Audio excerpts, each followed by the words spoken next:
Nossa, isso começa agora. Qual a dúvida de vocês? Vai, fala aí. Vamos lá, primeira aula. Vocês leram alguma coisa? Doença renal crônica. O que o senhor acha mais importante? Tem que saber o que é necessidade de diálise e o que é mais? Vamos lá. Aquele negócio de... A classificação da doença renal crônica. Tá. Tá? É importante, mais parece assim um pouquinho decoreba, isso aí cai em prova, concurso, é matéria relevante para muitos de vocês. Cuidado com o local onde vocês vão estudar, pegar prova mais, slide mais antigo, a gente teve mudança na definição da doença renal crônica. A definição da doença renal crônica é isso aqui é estágio da função renal, categoria da taxa de filtração glomerular. Beleza?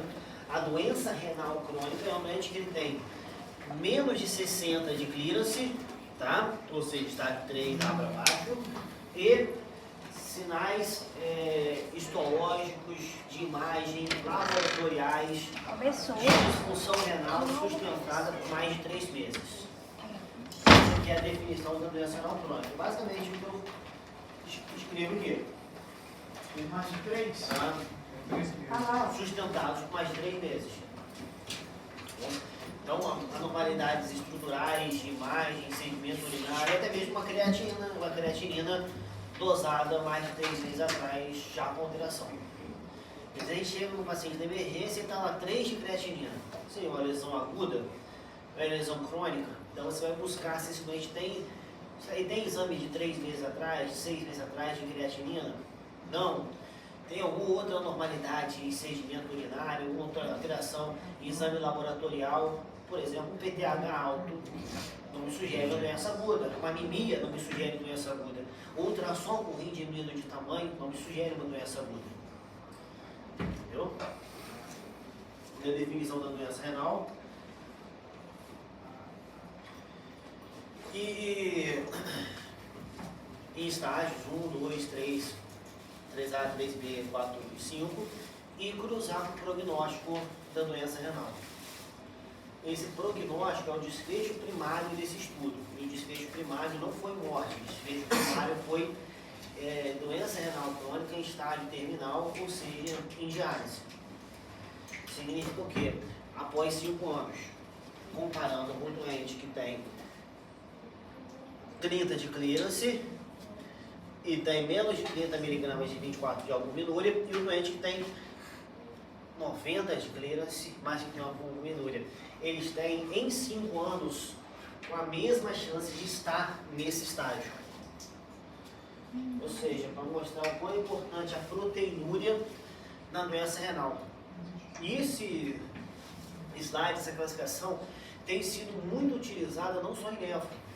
Eu vi um artigo de cardiologia que mostrava que essa classificação, a qual se diferenciava proteinúria e esse estadiamento de prognóstico, tinha uma relação com piora de eventos cardiovasculares e progressão de insuficiência cardíaca, que conseguiu provar que a diferença de proteinúria no doente implicava uma mortalidade cardiovascular muito grande.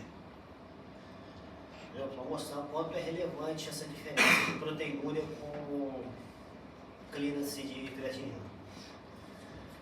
Beleza? O que mais? Mais o que você tem? A diálise, pessoal. Oi? Na questão de diálise, eu fiquei... Isso aí também é anemia e é importante também. Isso aqui, olha só, eu fiz questão, pessoal, de colocar literalmente um C Ctrl V do guideline, tá? Que é isso aí, até está escrito de maneira diferente: sinais atribuíveis, falência renal, inabilidade de controlar status volêmico, que é assim que está escrito no guideline. O que é isso? Igual eu falei antes para vocês, anteriormente a diálise era feita dessa forma: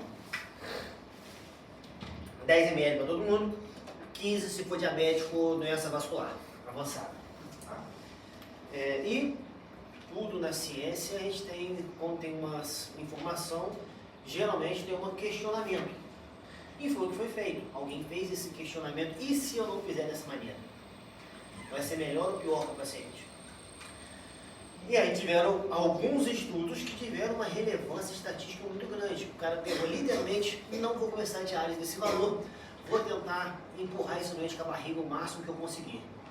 Está inchado, vou aumentar diurético, está hipertenso, vou aumentar hipertensivo, está nauseado, vou dar antiemético para ele, vou mexer na dieta hipercalórica para ele perder peso. E isso, depois de 5 anos, vendo os pacientes, comparando pacientes que você empurrou com a barriga e ganhou 1 mês, 2 meses, 1 ano, com essa empurrando um pouquinho a barriga, foi comparado o prognóstico e a mortalidade desses pacientes. Teve um prognóstico, uma mortalidade muito menor comparativamente com os pacientes que a gente empurrou com a barriga. Então esse empurrar com a barriga virou praticamente a descrição do guideline, que é iniciar a diálise quando o doente tem os sinais e sintomas atribuídos à falência renal de difícil controle, que é a incapacidade de controle do status olêmico, incapacidade de controlar a pressão arterial, piora do perfil nutricional, refratária à intervenção dietética e ainda o comprometimento cognitivo. Ou seja, ele está com menos de 8 de clearance e eu não estou conseguindo tratar ele mais. Menos de 10 de clearance e eu não estou conseguindo tratar ele mais. Não está no guideline, mas é uma conduta aceita a incapacidade social de acompanhamento do paciente. Isso é muito usado também. É o quê? Eu estou considerando que o doente vai conseguir usar remédio, vai conseguir controlar a pressão e vai conseguir se consultar comigo mensalmente para fazer isso. Isso não é a realidade de todo mundo, infelizmente. Então, o paciente mora na roça, não tem dinheiro para trocar o remédio de pressão, porque só toma losartana e nifedipina que tem no PSF, tá? Não consegue tomar furosemida, aumentar a dose, porque o posto só libera 30 comprimidos por mês. E essas realidades existem. Então, capacidade social, nível socioeconômico, a gente acaba iniciando a diálise um pouco antes. Beleza? Eu falo isso porque teve uma turma que foi pegar resumos diferentes, aula ao longo diferente de outro turno. O resumo se difundiu para a turma toda e aí acabaram seguindo. Quando eu fiz a pergunta, qual a indicação de diálise, 90% da turma respondeu 10 ml por minuto. Quase todo mundo errou. Beleza? Mais o quê? Pode voltar naquela partezinha de anemia. Anemia.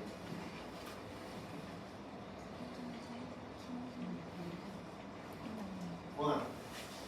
O que você tem? Um resumo, só para trazer a memória. Vamos lá.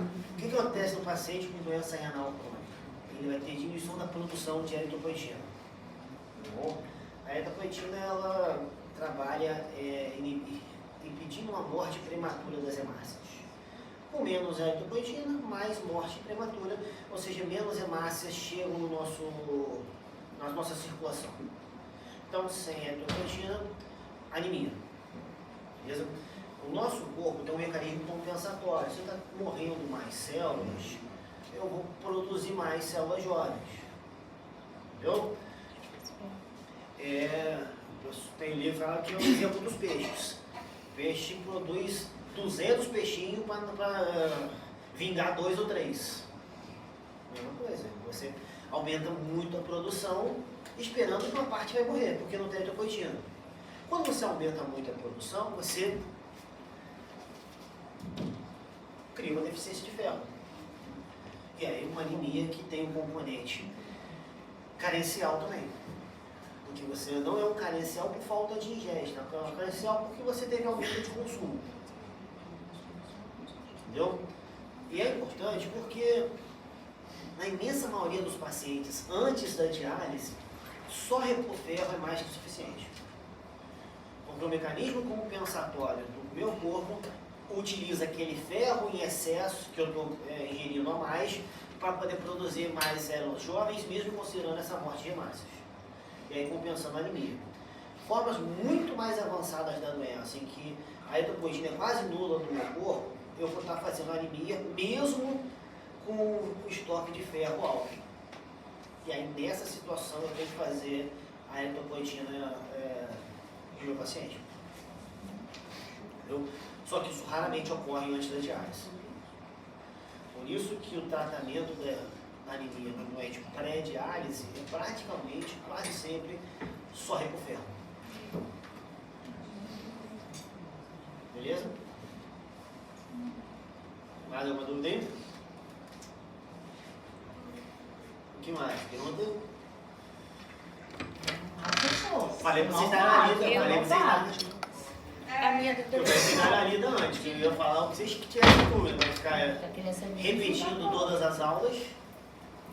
Pode ir lá para o estudo lá estudar? Não, hidroeletrolite. O enfoque, no caso, vai ser indicação de diálise. Me desculpa.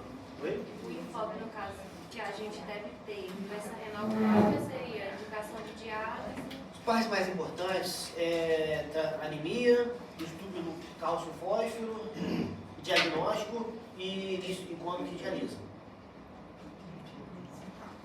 Ok. Próxima aula. Próxima agora. Próxima aula. Distúrbios hidroeletrolíticos. Do que distúrbios hidroeletrolíticos? O que você acha mais importante? Diagnóstico e tratamento. De todos? Como você tratar? Sim.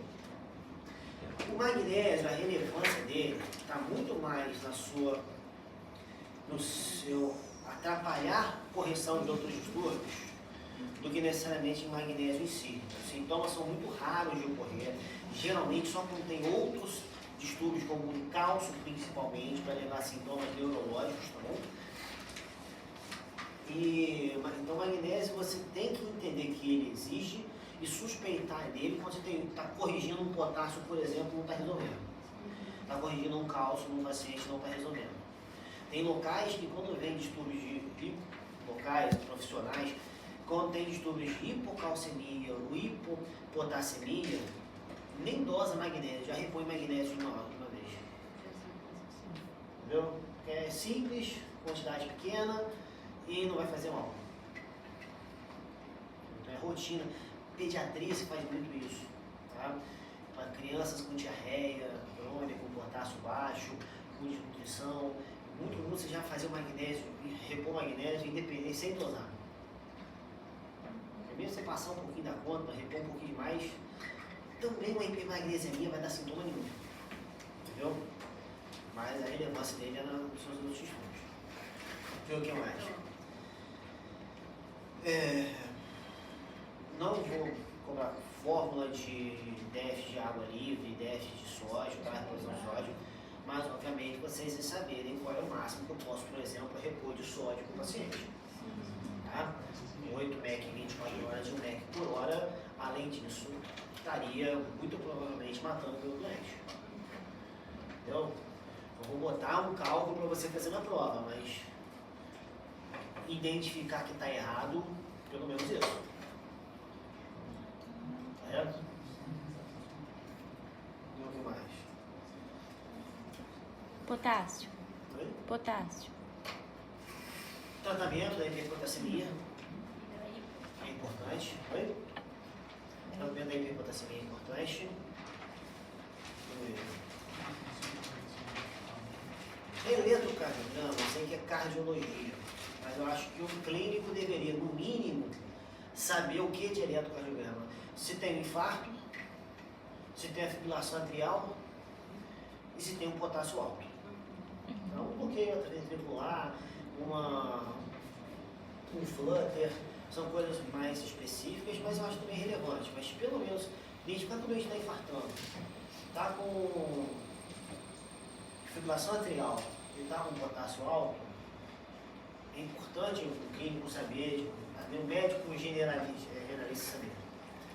Então as alterações eletrocardiográficas do potássio são importantes, são comuns, que é a onda T mais apiculada, que é o alargamento do QRS, de forma mais avançada. Vai ter, então, pode ter uma imagem? Talvez. Não vou nem falar aqui não, mas, por exemplo, você tem um eletrocardiograma. quê?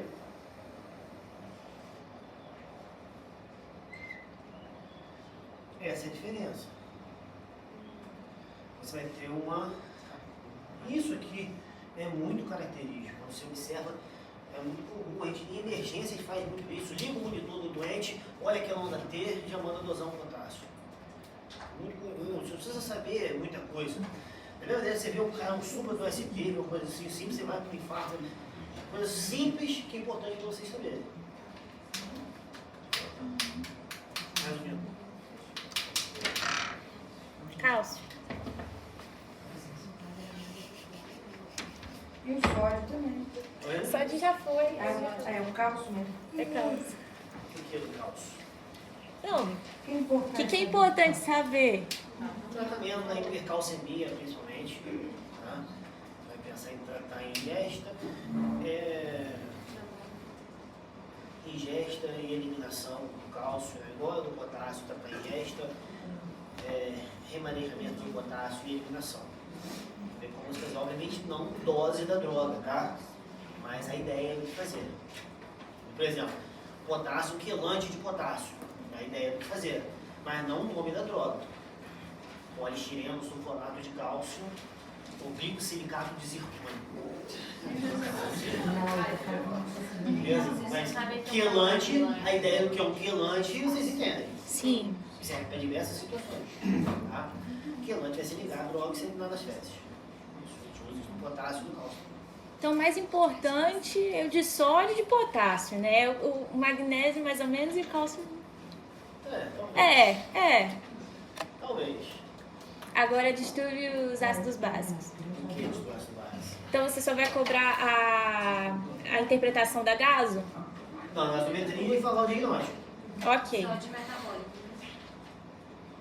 E repetindo o que eu falei com vocês, todo distúrbio, tá, respiratório metabólico é esperado que ele gere uma compensação oposta. Bom, se eu tenho um distúrbio metabólico, vai ter compensação respiratória, se eu tenho distúrbio respiratório, compensação metabólica. O problema é que a compensação metabólica de distúrbios respiratórios são praticamente inexistentes na emergência e no dia a dia. Por quê? Porque demandam dias para ocorrer. Então você vai ver compensação metabólica em distúrbios crônicos respiratórios. É o doente com câncer de pulmão, é o doente com fibrose pulmonar. Você vê isso em pneumologia, em oncologia, você faz tratamento oncológico, você observa isso. Na prática, emergência, UTI, que eu acho que vocês tinham que saber, é a parte da compensação respiratória de distúrbios metabólicos, que é o mais relevante. É por isso que é o cálculo que eu acho importante você entender, que é o PCO2 esperado. Ou seja, se eu tenho um distúrbio metabólico, eu tenho um PCO2 que eu espero ter para aquele distúrbio. E na minha acidose, ele é 1,5 vezes o bicarbonato mais 8, um desvio de mais ou menos 2. Na minha alcalose, ele é bicarbonato mais 15 por desvio de mais ou menos 2. Beleza? Certo? Não confundir acidose e alcalose com acidemia e alcalinemia. Tá? Se você tem um pH 7,15, o que esse doente tem? Tem esse doente. Ele tem uma acidemia. Tá? Agora olha aqui, esse doente tem um pH 7,15, vai ter. Acho que só se misturar com isso.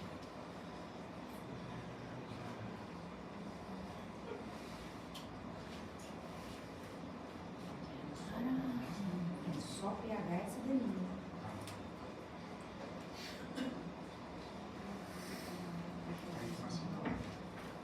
O que esse doente tem? Vamos lá, qual o diagnóstico de estuácio base desse paciente?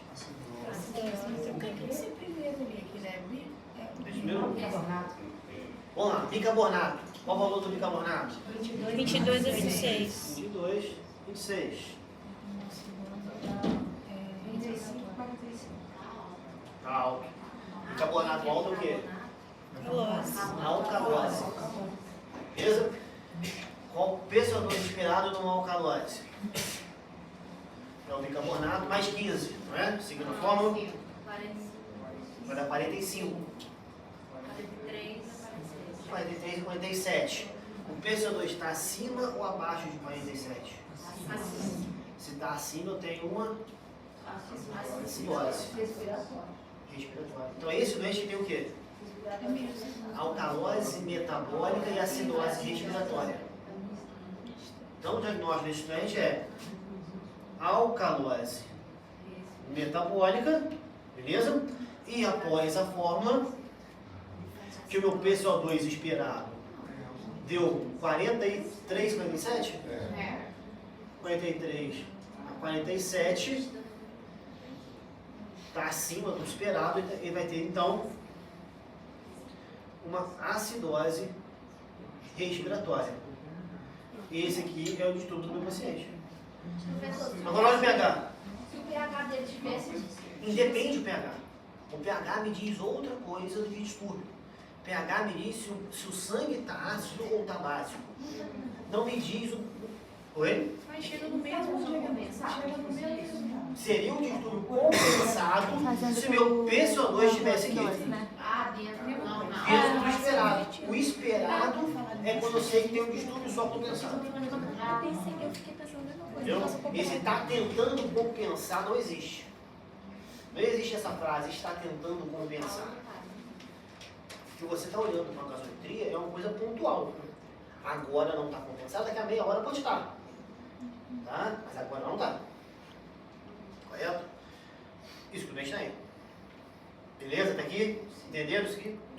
Agora outra situação.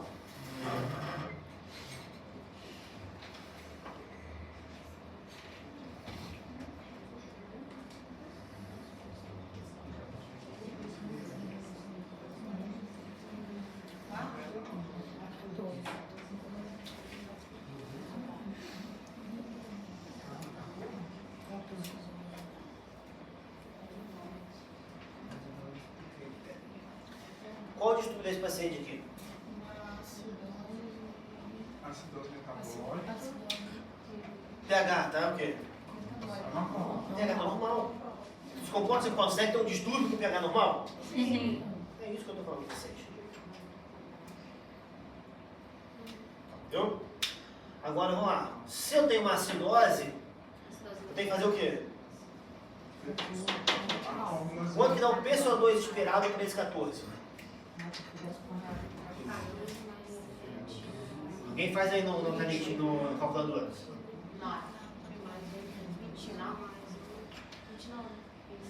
29, né? 27 a 31. Meu PCO2 esperado é 27 a 31. Quanto é o PCO2? Então ele tem o que, estudante? Acidose metabólica compensada. Acidose metabólica compensada. Isso é o diagnóstico estudante aqui. Beleza? Professor, se o pH da pessoa estiver normal, mas o PCO2 está acima do esperado, aí vai ser o misto. Vai ser misto. Se aqui está, por exemplo, Você acidose aí. 33. Então é o esperado.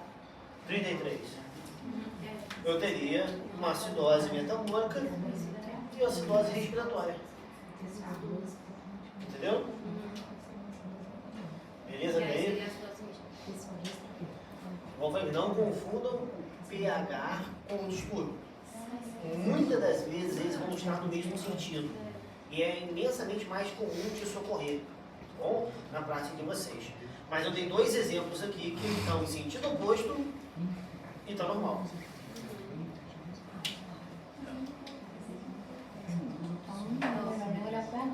Oi? Não, o pH é importante para eu saber se eu estou atingindo o que eu preciso. Que é ele que vai me dar um norte do tratamento. Que é o mais importante do que o bicarbonato está normal, o PCO2 está normal, é o pH está normal. Então o que eu vou buscar depois ao tratar o doente é manter o pH na faixa normal. Porque é o pH normal que faz com que as funções hormonais e enzimáticas funcionem. Eu não reponho o bicarbonato porque o bicarbonato está baixo. Eu não modifico a frequência respiratória no ventilador mecânico porque ela está alta, está baixa. Eu tento forçar maneiras, eu não dialiso o doente porque o bicarbonato está baixo. Tá? Eu faço tudo isso para manter o pH na faixa normal. Isso, o pH na faixa normal é o que vai fazer o antibiótico deve funcionar, que o tratamento da sepse tem uma resposta legal. Beleza? E o doente conseguir ter metabolismo celular e melhorar. Então, muitas das vezes o que a gente faz, no tratamento que a gente faz da escolha do paciente internado no hospital, em terapia intensiva, é decidido na primeira hora. Das 47 restantes, você vai manter o doente vivo. O seu tratamento dá tempo de funcionar. Porque não adianta você usar um tratamento excelente de pneumonia, que tem um tempo médio de ação de 24 a 48 horas, e daqui a 12 horas o doente morrer. Ou então o pH está baixo, tá, no caso não ter resposta enzimática e morrer. Não responder o tratamento. Beleza? Mais o quê? Doença policística renal.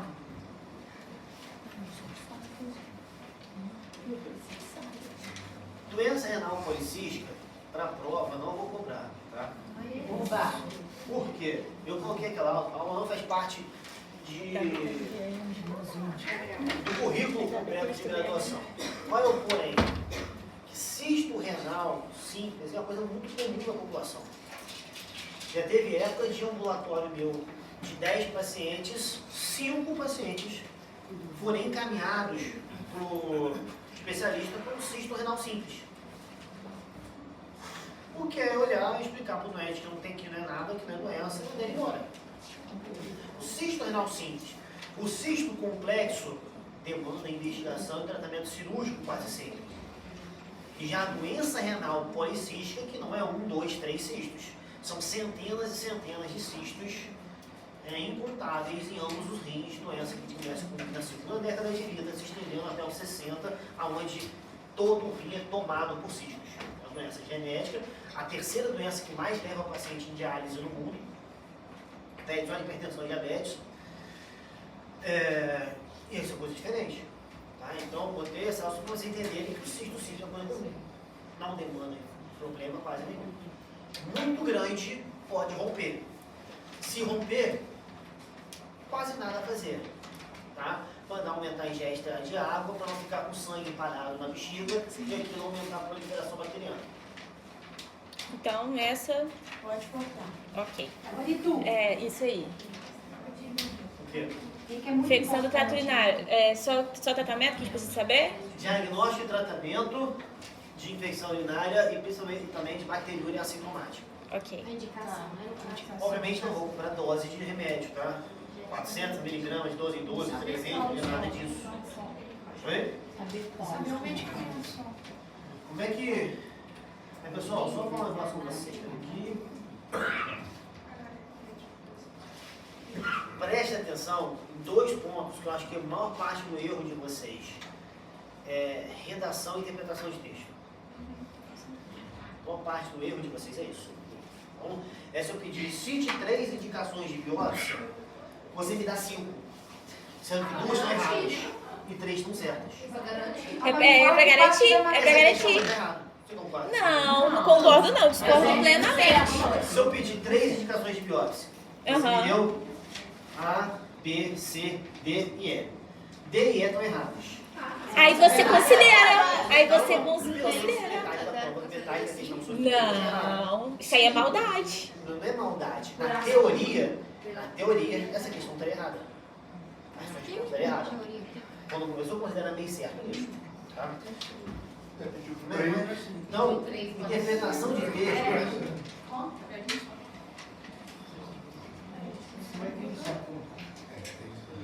Interpretação de texto. Questões? Não apareceu pra gente, Então lá. pra gente estar Oi? no slide, não tá aparecendo separadinho. Essa parte de trás não. Tá só os exames de Tá assim, do jeito que tá. Não, passa mais um slide. Passa mais um. É, vem tudo cortado. Tá passando desse jeito. Assim, ó, vem assim, ó. Assim a gente tem o material. Gente, só tirando foto dessa página. Mas o que eu quero dizer? Bota mais Como é que o povo é uma questão de infecção urinária?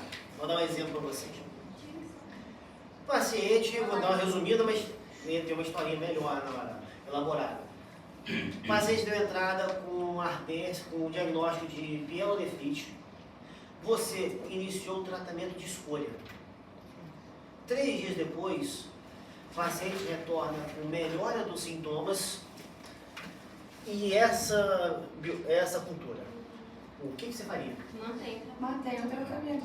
Teve melhora desse. Mas já tá escrito desse jeito aí que você falou, né? Calma. Agora sim, não, calma. Agora vamos fazer outra segunda maneira de interpretar. Passei de entrada no seu consultório, com o seu diagnóstico pielonefrite, iniciou o tratamento de escolha, 3 dias ela retorna com manutenção da febre, dor ao urinar e dor lombar. E essa cultura. Menor, Mick? Qual seria a sua conduta? Trocar antibiótico por menor, Mick. Qual? Mas, Qual sim, você sim. faria? Não tem bebê, nem eu daqui da frente. Deixa eu ler então pra você. Calma, Ó, eu vou ler, depois você me fala. Amicacina 2, amoxicilina com clavulanato 2, ampicilina 2, ceftriaxona 1, ciprofloxacino 0,25, norfloxacino 0,5 e supertoxinol com trimetrozina. Então todo mundo ia mandar trocar por cipro? Sim. Uai! Vamos lá, Ela tá vamos com lá fome. comigo. Peraí, você consultou um paciente, passou o tratamento de escolha. Qual é o tratamento de escolha para infecção urinária? Para pielonefrite. Sim. 3 dias depois, talvez usando cipro, ela não melhorou. Você trocava por cipro? Você entendeu a interpretação de texto? Entendi. Você começou cipro, então, 3 dias depois de ter iniciado o tratamento de escolha, ou seja, ele já está 3 dias com cipro. Está com febre, você vai trocar. Qual que você troca? Segundo menor, Mick. Está errado também. Uai. Depois que cipro. Norfloxacino, cipro, levofloxacino é a mesma droga. Não pode usar mais quinolona, atenção. É a mesma droga. Oi? Eu já tinha errado que tem levo ali. Oi? Não vai usar mais quinolona. Isso aí, quinolona é a mesma droga. Qualquer quinolona é a mesma coisa. O que age, o que muda é o mecanismo de ação e penetração no organismo. Só que se é resistente a uma quinolona, Não vai usar quinolona. não adianta fazer nenhuma outra. Grande erro da infecção. Fiz cipro, melhorou, fiz levo. Não adianta nada. Trocou 6 por meia dúzia. Agora nessa situação, daí está 3 dias usando cipro, você faz essa cultura. O que você faria? Qual que você faria? Amoxicilina. Amoxicilina com clavulanato. É a terceira opção. Eu já teve uma prova que eu fiz essa pergunta. Pegadinha, hein? Amoxicilina com clavulanato. Isso aí era extra, será? Oi? Pegadinha. Essa era a questão extra? Não é pegadinha, entendeu? O que eu disse é dessa maneira que cai nos provas de resistência, prova de concurso. É interpretação de texto. Porque eu falei com vocês todos, obviamente, que ia estar melhor elaborado numa prova, tá? Mas eu dei todas as informações. Eu falei que você fez um diagnóstico de pielonefrite, iniciou o tratamento de escolha, parte do pressuposto, você tem que saber qual é o tratamento de escolha. 3 dias depois, o paciente está com a falha terapêutica. Febre, dor lombar, disúria, e te procurou com a cultura. É sensível cipro, mas não está dando certo. Pode acontecer, e é comum em algumas situações, sensibilidade in vitro não ser traduzida para sensibilidade in vivo. Por que não ser flexona ali? Calma, vou chegar lá. Tá? Entendeu isso? Então pode acontecer. Você vê a cultura sensível e o doente não está melhorando. Pode acontecer, tá? Que uma coisa é a placa, outra coisa é o doente. Tem diferença de dosagem do método. Aí vamos lá. Concorda, nem cipro nem norfloxacina eu faria mais. Tá? Meu próximo passo é antibióticos orais, depois venoso. Não é isso? Eu tenho opção oral para o meu doente? Oral eu tenho sulfametroxazol com trimestoprim e amoxicilina com clavulanato. São as duas opções orais que eu ainda tenho. Sulfametroxazol com trimestoprim, que é o Bactrim, está 20. Amoxicilina com clavulanato está 2. Então, nessa cultura, a resposta seria amoxicilina com clavulanato. Mais alguma coisa importante de tu? Oi? Mais alguma coisa importante que a gente precisa saber de infecção trato urinário? Meio de diagnóstico e do tratamento. Ok, só isso. Medidas não farmacológicas de infecção urinária de infecção. Tá, e a bacteriúria assintomática que você falou? Quando que a gente trata? Tá. Indicação. Quando que eu trato a bacteriúria assintomática. Esse caso pode ser da pielonefrite, pode ser de alguma outra patologia? Oi? Não entendi. Pode ser de alguma outra patologia, Como assim? essa questão? Ou é mulher?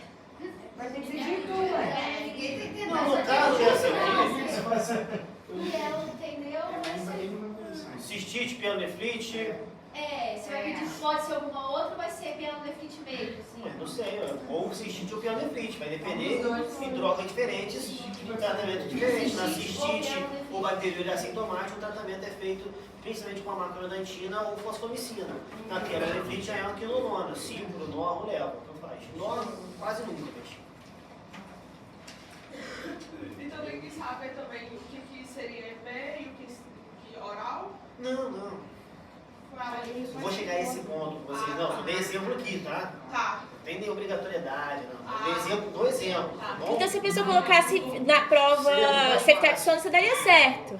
Oi? No caso, então, se colocasse na prova ceftriaxona, você daria certo. Opção ali onde Nesse exemplo que eu falei aqui, sim. Tá? Ok. Mas eu não safaria dessa maneira o resultado, não, tá? Tá. E hipertensão?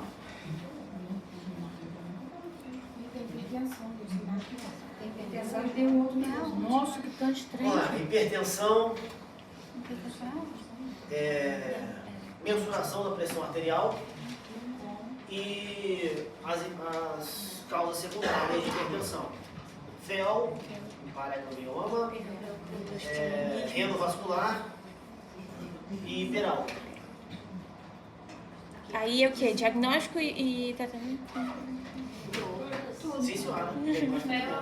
Muita coisa, não tem como você direcionar mais, não? Tirei toda a hipertensão arterial sistêmica mas isso essencial aí- que Ah, Mas essa aí você vai E a outra, qual que é a outra? Necrose tubular mais aguda. específico do que isso, Necrose eu tubular falo assim, aguda. a questão 1 de tal vai ser sendo. Puxa, é uma boa.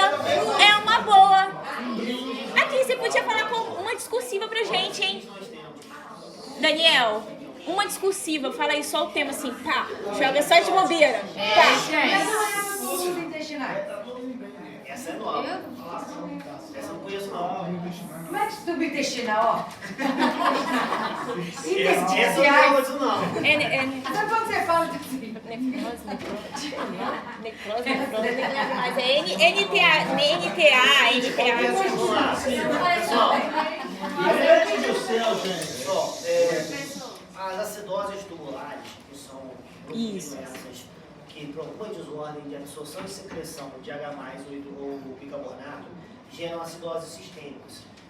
São classificadas, são agrupadas em tipo 1, 2 e 4, engloba dezenas e dezenas de doenças. Eu falei só de maneira mais por cima para vocês entenderem. Então não vou cobrar acidose tubular renal.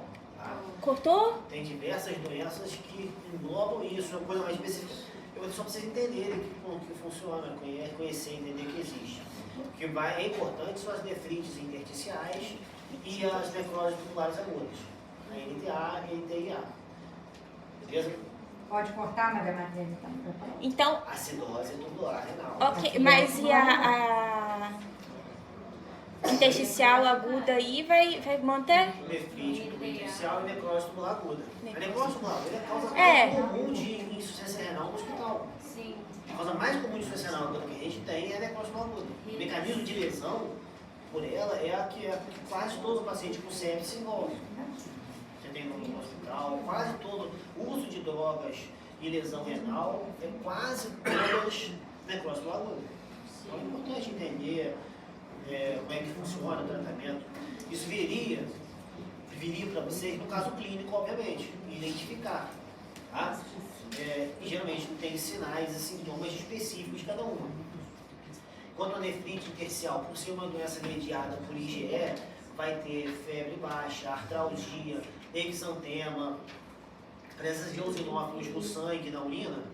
Já a necrose tubular aguda, geralmente um aumento de ureia e creatinina após um paciente com hipoperfusão, seja sepse ou não, uso de drogas nefrotóxicas, começa a ter aumento da creatinina, começa a ter urina mais escura, turva e presença do epitélio granular na urina, que é interpretado de cilindros granulosos na sua urina. Então, apesar de na prática ficar um diagnóstico um pouco mais sensível na teoria, no prova, concurso, mas vem bem específico os sinais e sintomas de cada um delas. Beleza. Aí, que uma questão dessa só? Só tem uma questão dessa? E a discursiva que você ficou devendo? Só uma discursiva assim. Só dá um simples só aquele. Não, você sabe sim, você tá escondendo o jogo. Faz mentira. Professor, De ferropromocitoma ou de da indicação para pior. Agora não sei mais. Oi?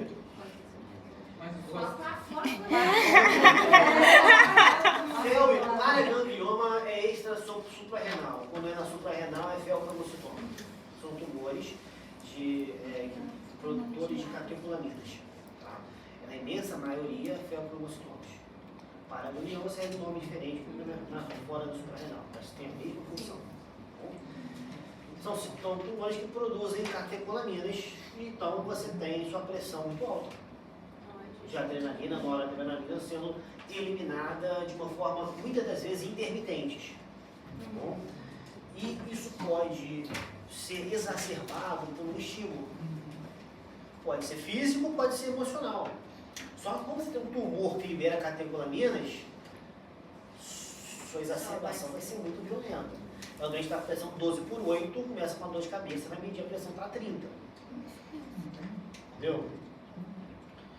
O diagnóstico é você dosar essas catecolaminas na urina e prever essa eliminação, além dos exames de imagem. A dosagem de catecolaminas no sangue fecha diagnóstico? No sangue, só o sangue não, na urina é muito mais específico. Mas tem que ser só Tá? quando tiver Só que o pico. problema é que você tem que dosar quando? Quando tiver no pico. Quando a pressão está alta. Porque se é um tumor que libera catecolaminas de uma forma intermitente, se eu dosar na hora que sua pressão está normal, e dá normal, não significa. Você não entendeu? Eu não explico nada, não, diagnóstico no prêmio. Como que eu faço esse diagnóstico? Eu tô lá com o pico, mas É um câncer de... Então, fazer uma ressonância de uma tomografia com atrás suprarrenal faz o seu diagnóstico. Tá? não é só no caso. Mas você pode ter a sua suspeita clínica, aquele paciente está tendo a pressão alta demais, nunca teve histórico nenhum. E aí você consegue, se conseguir dosar a catecolamina no sangue, na urina, é uma boa. A gente usa metabólico das catecolaminas, que dosa. São metanefrinas. Eu acho mais específico. Sim. De hipertensão renovascular. Sim, diagnóstico com exame de imagem. Tá? A gente suspeita em paciente com piora súbita da pressão arterial sem ter uma mudança específica muito grande. Ou hipertensão arterial começou no indivíduo muito jovem, quando é refratário aos medicamentos, ou quando piora a ureia e creatinina em uso de IE-cobrar. Tratamento vasodilatador, evitar o IE-cobrar e correção cirúrgica. Mais o que? Vai, gente, vai. A gente quer saber, ué. Aquela parte de aferir PA. a Sally falou que é uma merda. Isso aí é discursiva, né?